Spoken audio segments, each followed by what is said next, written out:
you on the screen. I see John on the screen. Stephanie, are you here? Yes, present. Ann? Here. Jim? Yes, I'm here. Jessica? I'm here. Lori? Okay, and Austin? Did I forget anybody? Okay, all right, well, even though it's not on the agenda, I see no reason that we wouldn't do a pledge of allegiance. So let's do that. Senator Brewster is on the line as well. Pledge allegiance to the flag of the United States of America and to the republic for which it stands, one nation, under God, indivisible, with liberty and justice for all.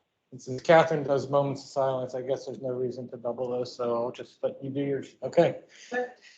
All right, so with that, I'll look for approval of the minutes of June 25th. May I have a motion from Michelle? So moved. John, you want to second it? Second. Any discussion? All in favor? Aye. Aye. Any opposed? Okay, Catherine, you're on.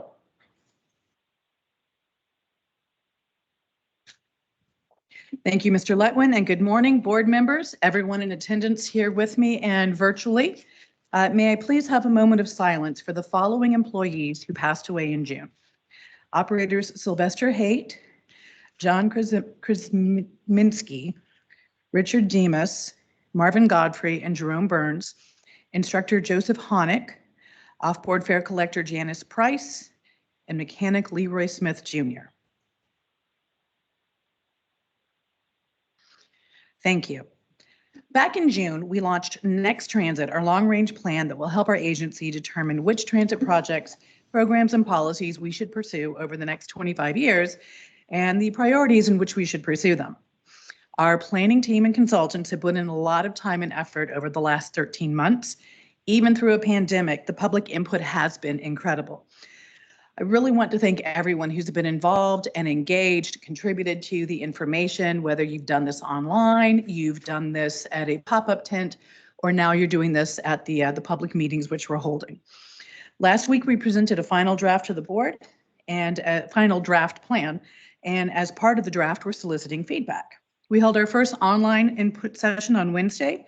We'll have our first 2 in-person meetings next week. Tuesday, we'll be at Shinley Plaza in Oakland from 3 to 7 p.m. Thursday, we'll be at Market Square from 10 to 2. Please come by and check out the plan and give us your feedback. The final input meeting will be August 10th at 4:30 p.m. I want to reiterate also that this plan is a first step of many in the processes of building the transit and the transportation network that our region deserves. We might be toward the end of the planning process. For each of these projects, though, we'll be coming back to our communities to make sure as we develop them and flesh them out, that we're still getting good feedback. We're still doing this in a partnership. Everyone in this room has heard me say, we don't own this system. We just run it. The community owns this system. Next, I'd like to talk about our mobile ticketing service. You've probably heard a lot about that too, so I will try not to repeat what's already been said. Today, the board will consider the Title VI analysis, which showed that minorities and individuals of low income will not be disproportionately impacted by the introduction of a new mobile fare payment system. In fact, we're excited the system will expand opportunities for all of our passengers for greater access to transit fares, for folks who have bank accounts, but significantly folks who don't. Folks who have cash in hand will be able to digitize this through a wide variety of locations that we are still negotiating the final bits of the contract, so we can't talk to you about what they are, but trust me, these locations are everywhere. As we've heard time and time again, technology in transit should just work. It should just be seamless and easy to do what you need to do. That's the goal with the mobile ticketing system, and we're excited to be able to offer it very, very soon.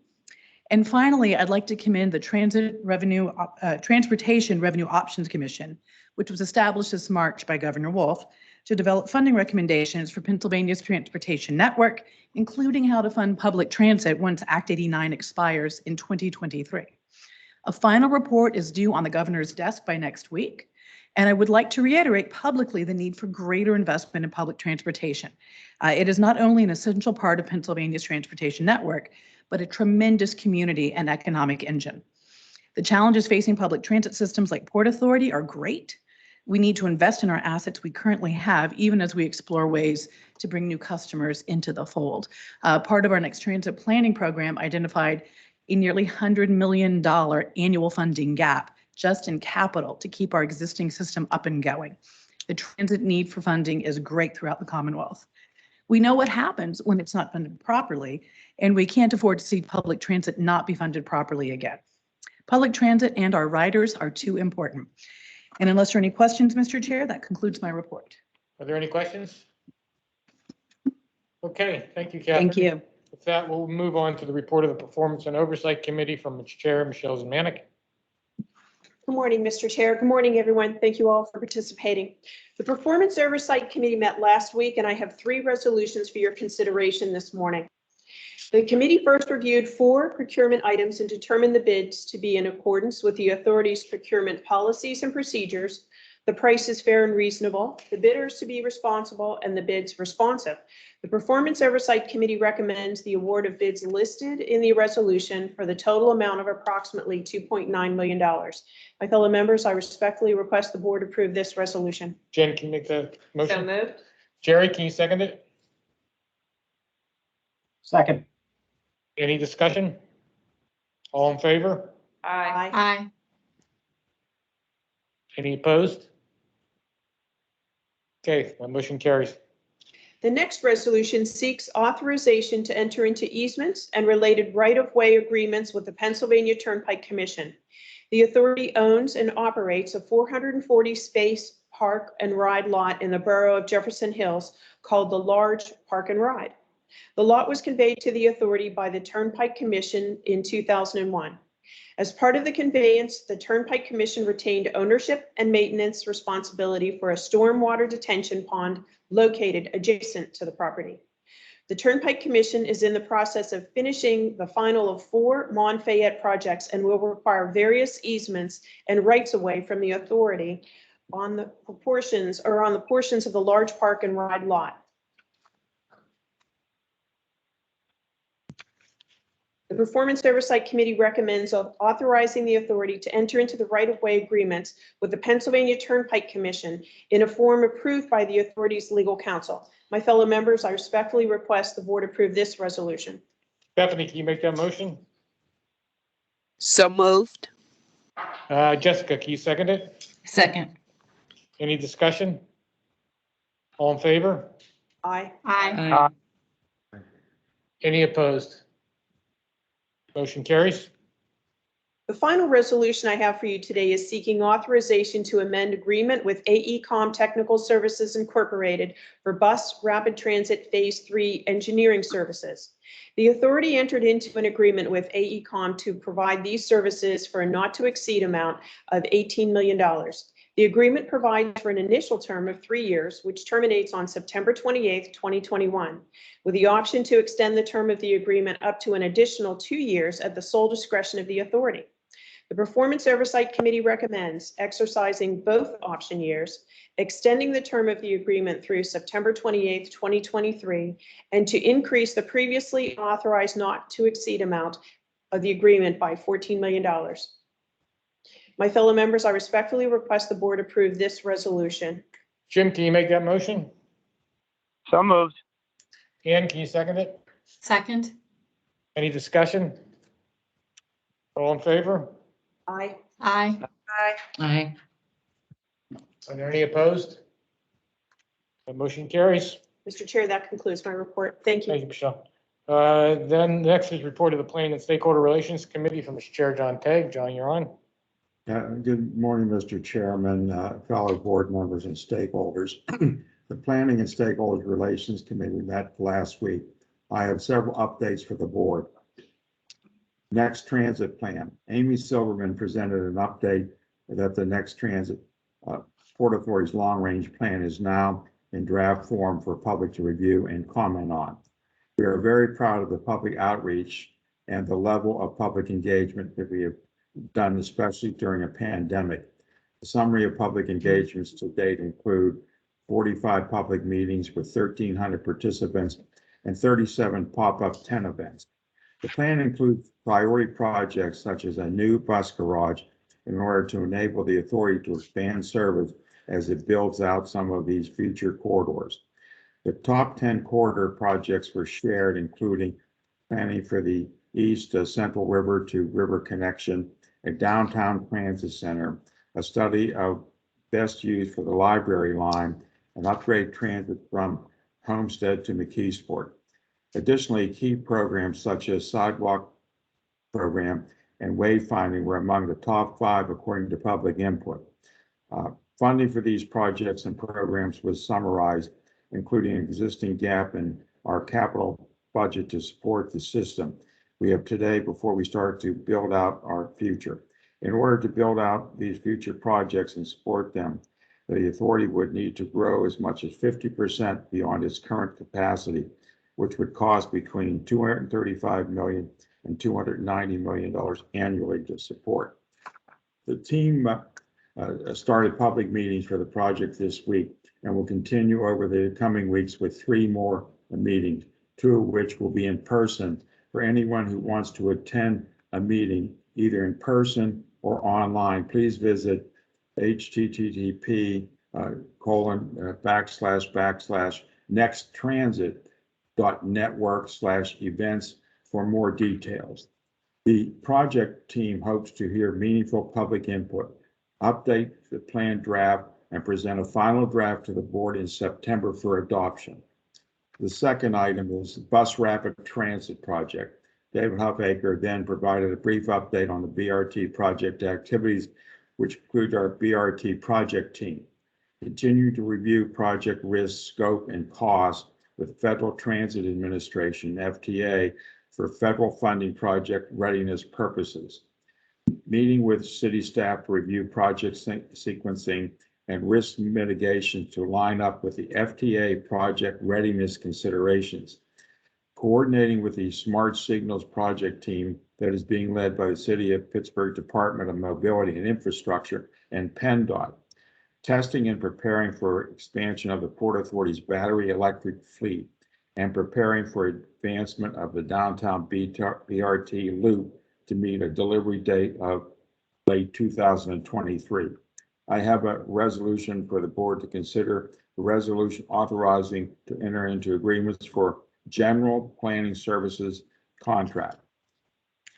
Finally, Amy Silverman presented a resolution to the committee that would authorize Port Authority to enter into agreement with 2 firms for various general planning services, HDR Incorporated and Michael Baker International Incorporated. These firms would provide planning services for place-based planning, network planning, and organizational planning, being task-specific work orders. The agreement would be for a 3-year term with an optional 2-year extension with an initial total not to exceed amount of $4,805,514. Mr. Chairman, I respectfully request that the board approve this resolution. Thank you. Michelle, can you make that motion? So moved. Can we second it? Second. Any discussion? All in favor? Aye. Aye. Thank Are you. there any opposed? That motion carries. Thank you, Jeff. The 4th Allegheny County Transit Council held their regular council meeting on July 21st. The council was provided an overview of the Port Authority's Government Relations Department, presentations including the draft long-range plan and Title VI fare policy analysis, along with the liaison report. The council held its executive board elections. Newly elected board members include Ralph Williams, President, Andrew Hussein as Vice President, Preston Shimmer as Secretary, and Brandon Adams as Treasurer. I would like to welcome the new members to the council. Unless there are any other questions, that concludes my monthly report. Thank Are there you. any questions? Thank you, John. Okay, with that, we'll move on to the report of the Finance Committee from its chair, Ann O'Rourke. Ann, you're on. Good morning, Chair and fellow board members. The Finance Committee met on Thursday, July 15th. Chief Financial Officer Peter Shank reported on the June 2021 financial statements. Mr. Shank reported that the June financial results were unaudited and that a large payroll accrual and accrual of June invoices received in July are absent from these results. He reported that total operating income for the month of June was $3.6 million under budget due to lower passenger revenues. Total operating income on an unaudited basis was $63.4 million below budget. Every operating income category was below budget for the fiscal year due to the impact of the pandemic. Lower passenger revenues and access program service revenues constitute most of the shortfall. Total expenses for the month of June were $12.4 million under budget. The authority's total expenses were $53.5 million under budget for the fiscal year, with every expense category below budget on an unaudited basis. Total subsidy for the month of June was $4.1 million below budget, despite the authority invoicing $18.1 million in CARES funding. Total subsidy for the fiscal year is $781,076 million below budget. The authority currently has a $10.7 million operating deficit that will be eliminated with additional CARES invoicing. Mr. Shank reported that the authority has invoiced $105.3 million of the $141.7 million available to the authority in the CARES Act funding. It was also reported that the authority ended June with approximately $113.4 million in operating reserves. Mr. Chairman, unless there are other questions or comments, that concludes my report. Are there any questions or comments from the board? Okay, and we'll move, thank you, and we'll move on to the report of the Technology Committee. Jen, you're on. Hello, thank you, Mr. Chairman and members of the board. Today I have awarding of bids and I have one resolution to present towards the board. For the bids, we have 3 items within those bids, which I'd like to take collectively as assigned within the agenda. So the first bid item is the bid for the dialect systems. It's been determined to be the lowest responsible bid from the responsible bidder, and the price be fair and consistent. The bus fleet already has passenger counts, which provides both ridership information for analysis and information to customers, and crowding levels of these. Adding these counters to rail vehicles will provide the same benefits on rail lines. The next item within the bids is the procurement for the Cisco Wi-Fi apps, DNA and ISE license via the Commonwealth of Pennsylvania's General Services CoStar Agreement. AEC Group LLC has been awarded the contract for IT hardware and software under the terms of the CoStar's agreement. We'd wish to make a purchase under the same terms as set within the state contract. The amount for the prior one I mentioned is $995,687.70.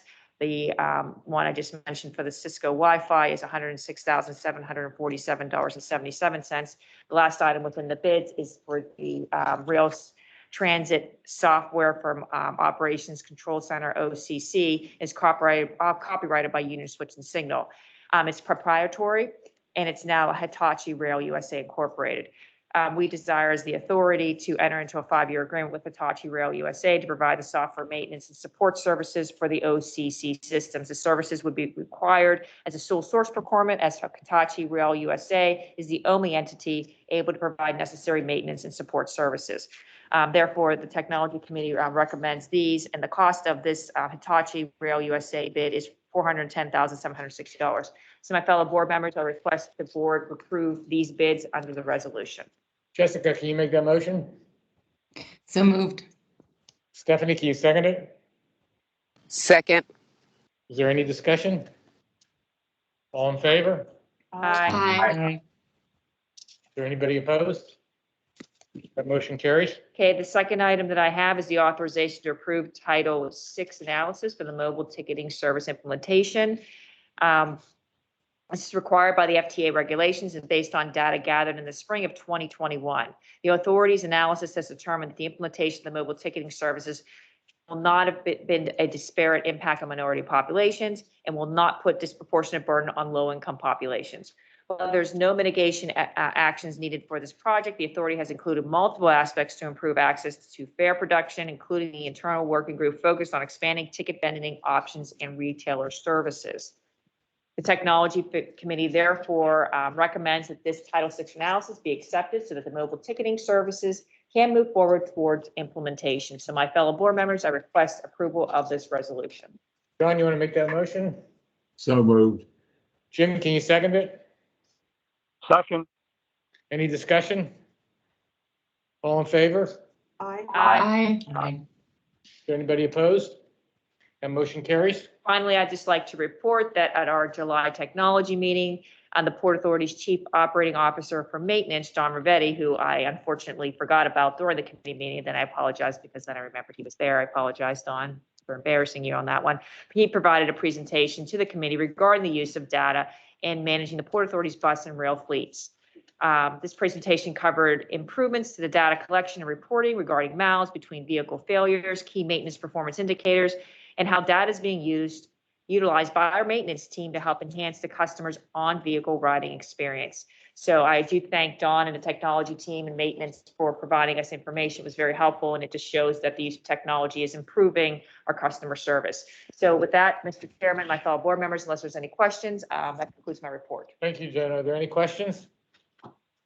Okay, with that, we'll move on to new business. I don't think there is any. Does anybody have any new business? No. Okay, then we'll move on to public comment. Our first speaker is Jen Curran. Ms. Curran, are you here? Going once. Going twice. Sold. Our next speaker is Alex Pagareski.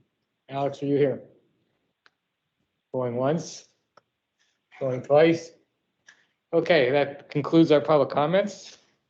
And a reminder that there's no meeting in August, and our next regular scheduled meeting is September 24th. Look forward to seeing everybody. I guess have a good Labor Day. Happy holiday, everyone. Thank you. Thank you.